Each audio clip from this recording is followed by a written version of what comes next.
Ada yang tanya, Diana, akaun emas gap tu macam mana? Okey, jom Diana terangkan. Akaun emas gap ni adalah akaun simpanan emas. Nama penuh untuk akaun emas gap ni sebenarnya ialah Gold Accumulation Program, iaitu kita panggil program kumpul emas. Dan tuan-tuan dan puan-puan, akaun emas gap ni adalah di bawah syarikat Public Gold. Tuan-tuan dan puan-puan kena tahu, Public Gold ni bukan bank dan tidak ada kaitan pun dengan public bank.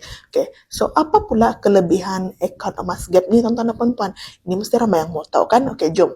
Dia nak terangkan. Pertama sekali, tuan-tuan dan puan-puan, kita boleh daftar akaun emas Public Gold ni secara percuma. Okey, yang kedua, dengan akaun emas gap ni kita boleh simpan emas serendah RM100 dan kita akan dapat 0.3 gram dalam akaun emas gap kita. Yang ketiga, tuan-tuan dan puan-puan, ini adalah akaun emas gap ni kita boleh keluarkan emas fizikal pada bila-bila masa. Yang penting, dalam akaun kita tu ada sekurang-kurangnya 2 gram emas dan kita boleh keluarkan emas lah. Okey. Macam mana pula cara dia kalau kita mau buka akaun emas gap? Tuan-tuan dan puan-puan yang mau tahu macam mana cara kita mau buka akaun emas gap ni sebenarnya sangat mudah. Tekan saja link di bio saya tu dan saya akan bantu tuan-tuan dan puan-puan sebaiknya macam mana cara mau buka akaun emas dengan Public Gold. So ini adalah contoh emas fizikal yang kita boleh keluarkan daripada akaun emas gap. Yang ini adalah kad 1 gram gold bar.